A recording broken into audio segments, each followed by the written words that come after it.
लिए क्या करे? क्या पीटीआई की जो पॉलिसी थी वही अपनाए या फिर कोई और पॉलिसी दे?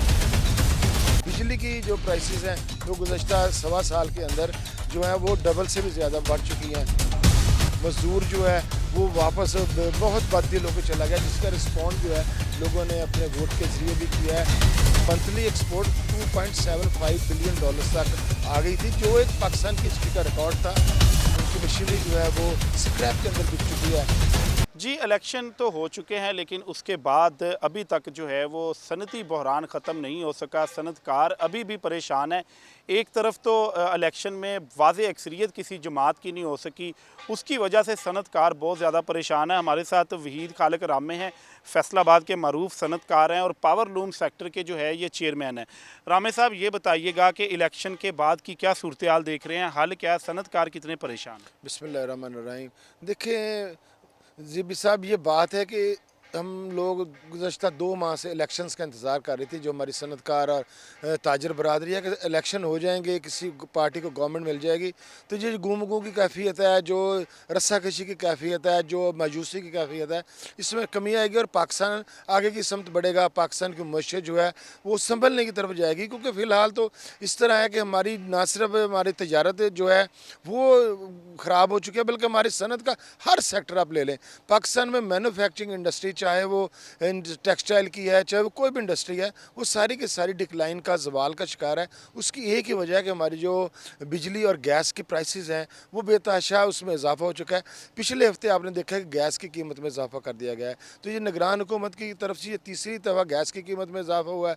बिजली की जो प्राइसेस हैं वो गुज़श्ता सवा साल के अंदर जो है वो डबल से भी ज़्यादा बढ़ चुकी हैं। पिछले साल मार्च के अंदर हमारा जो ज़ीरो रेटेड इंडस्ट्री थी, उसको एक्सपोर्ट ओरिएंटेड और लोकल इंडस्ट्री थी, उसको 22 रुपये पर यूनिट बिजली का बिल आता था। अब वो 52 रुपीज़ से 55 रुपीज़ पर यूनिट बिल है, तो वो डबल से भी ज़्यादा हो गया है। किस तरह ये इंडस्ट्री सर्वाइव करती है उसका नतीजा देख लें आप। एक बहुत बड़े फैसलाबाद के इंडस्ट्रियल क्लस्टर में खड़े हैं। 35 से 38 हज़ार यहाँ पर लूम्स थी, आज 20 से 22 हज़ार लूम्स हैं। हर दूसरी फैक्ट्री बंद है। जो फैक्ट्री चलती है वो फैक्ट्री 60-70% कैपेसिटी पे है। मज़दूर जो है वो सड़कों के ऊपर रुल रहे हैं, वो बेचारे बेरोज़गार हैं। वो अल्लाह जानता है उनका गुजारा किस तरह है। हमारे जो दर्जनों हमारे फैक्ट्री मालकान हैं फैसलाबाद में, पावरलूम इंडस्ट्री से मुंसलिक, और इसके अलावा दूसरी इंडस्ट्री के भी तकरीबन सैकड़ों जो हमारे मालकान हैं वो बैंकरप्ट हो चुके हैं। उन्होंने बाज़ार के मार्केट के अंदर बेतहाशा पैसा देना है।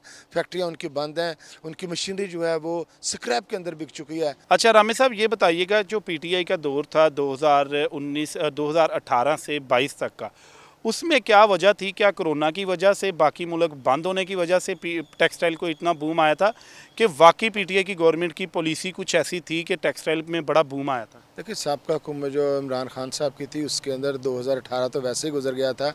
2019 के अंदर उन्होंने आके जो टेक्सटाइल को और पाकिस्तान की एक्सपोर्ट इंडस्ट्री को फोकस किया, और उसने उसको रिस्पॉन्ड करके उसको एक अच्छा जवाब दे के बताया कि 48 आवर्स के अंदर वो जो था रिफंड्स जो है वो एक्सपोर्टर्स को वापस कर देते थे, जिससे उनके अंदर एक नया खून इंजेक्ट होता था और उनकी मॉनेटरी और फाइनेंशियल पोजीशन बेहतर होती थी।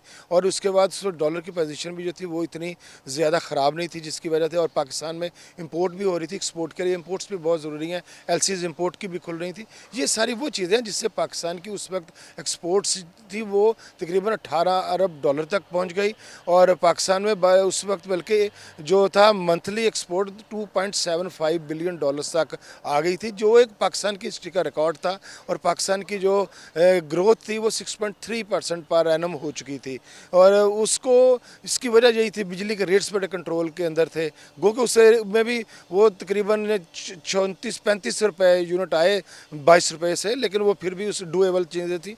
उसके बाद जब उनके हुकूमत के बाद ये पीडीएम की गवर्नमेंट ने, मैं समझता हूँ कि इसके अंदर आके किसी बंदे ने हमारी टेक्सटाइल इंडस्ट्री को, पाकिस्तान की मैन्युफैक्चरिंग इंडस्ट्री को नहीं देखा। मार्च 2023 के अंदर हमारी ज़ीरो रेटिंग जब ख़त्म किया, 22 रुपये पर यूनिट बिजली के बिल थे, आज वो 55 रुपीज़ हो गए हैं। हमारी लोकल इंडस्ट्री का 44 रुपीज़ यूनिट था, वो 65 रुपीज़ हो गया। तो ये सारी चीज़ों का अब एक वाज़ेह फ़र्क जो इसका इम्पैक्ट था वो ये आया कि हमारी जो पावरलूम इंडस्ट्री थी, हमारी जो मैन्युफैक्चरिंग तमाम टेक्सटाइल इंडस्ट्री थी, टेक्सटाइल के अलावा दूसरी अलाइड इंडस्ट्री, वो सभी के सभी जो डिक्लाइन में, ज़वाल में है। मज़दूर जो है वो वापस बहुत बददिल होकर चला गया, जिसका रिस्पॉन्ड जो है लोगों ने अपने वोट के ज़रिए भी किया है। और अब हम लोग ये चाहते हैं कि चलें पाकिस्तान की जो बेहतरी के लिए दायरे हैं, पाकिस्तान के फैसला साज कुव्वतें हैं, वो खुदारा पाकिस्तान की इस चीज़ के अंदर देखेगा। अगर लोगों के बिज़नेस नहीं रहेंगे, अगर लोगों का कारोबार, हमारी इंडस्ट्री नहीं रहेगी, पाकिस्तान की दुनिया भर में एक साख है। दुनिया के बेहतरीन जो ब्रांड्स हैं, वो चाहे वो टेक्सटाइल के अंदर हैं, चाहे वो सॉक्स के अंदर हैं, चाहे वो किसी भी इंडस्ट्री के अंदर है, पाकिस्तान में वहाँ उनके साथ काम कर रहा है। तो वो अगर हमारे से वो हमारा बायर जो है छिन जाएगा, खुदा ना खास्ता, बल्कि बहुत हद तक वो शिफ्ट हो गए हैं दूसरे कंट्रीज़ में, तो वो ताइवान चले गए हैं, वो माल दूसरे कंट्रीज़ के अंदर चले गए, तो वो फिर बड़ा मुश्किल हालात है। आज पाकिस्तान की एक्सपोर्ट्स जो है वो मुश्किल में है, पाकिस्तान के एक्सपोर्टर्स को टाइमली रिफंड नहीं मिल रहा। तो ये ऐसी चीज़ें जो नई आने वाली हुकूमत जो है उसको सोचना होगा, बल्कि पाकिस्तान की फैसला साज हुकूमतों को सोचना चाहिए। रामे साहब ये बताइएगा कि आने वाली हुकूमत को क्या सजेस्ट करेंगे कि वो सनतकार के लिए क्या करे? क्या पीटीआई की जो पॉलिसी थी वही अपनाए या फिर कोई और पॉलिसी दे?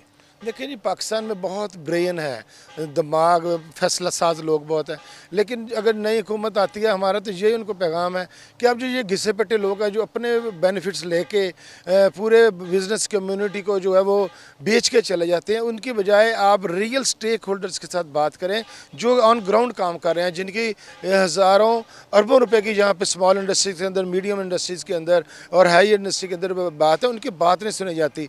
अगर रिफंड्स हैं वो भी जो हमारे नवाजे हुए लोग हैं, चाहे वो लाहौर, कराची, सियालकोट और मुल्तान के कुछ लोग हैं, फैसलाबाद के, इनकी बजाय कि इसका ब्रॉड स्पेक्ट्रम करें ताकि हर स्टेक होल्डर की आवाज़ सुनी जाए, चाहे वो छोटा है। छोटा कारोबार करना कोई गुनाह है?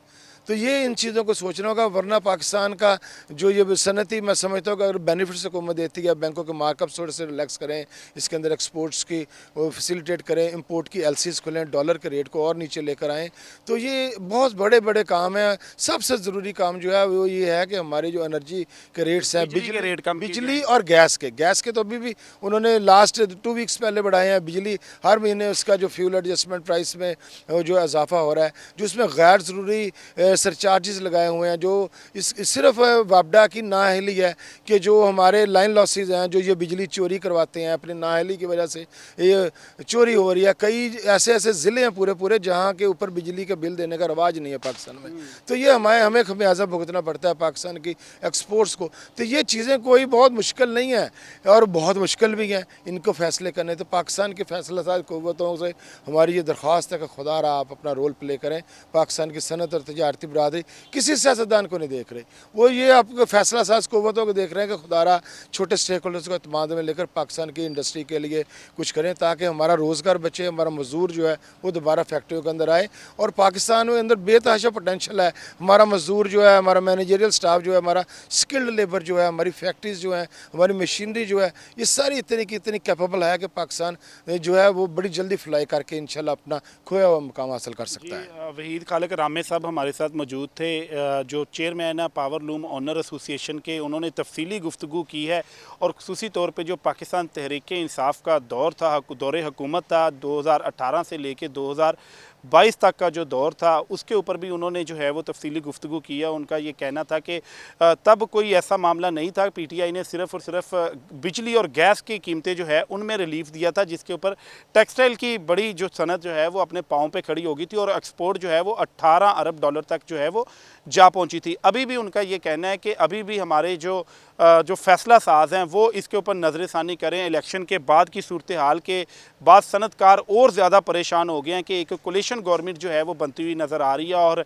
सनतकार, फैसलाबाद का सनतकार जो है वो काफ़ी डरा हुआ है कि एक बार फिर दूसरी पीडीएम हुकूमत बनने जा रही है। इसका मतलब ये है कि उनके साथ फिर वही पुराना जो है वो फार्मूला अपनाया जाएगा कि किसी के ऊपर जो ग्राउंड रियलिटी के ऊपर लोग हैं उनसे राब्ते जो है वो पीडीएम हुकूमत ने ख़त्म कर दिए थे। और अभी पावर लूम सेक्टर की ये सूरत हाल है कि पावर लूम सेक्टर को 65 रुपये बिजली जो है वो फ़ी यूनिट के हिसाब से बेची जा रही है, बिल भेजे जा रहे हैं, जिसकी वजह से ना सिर्फ छोटी पावर लूम बल्कि जो जदीद पावर लूम सेक्टर है, सोजर लूम है, वो भी जो है वो टूटना शुरू हो चुकी हैं और सनतकार काफ़ी ज़्यादा परेशान है।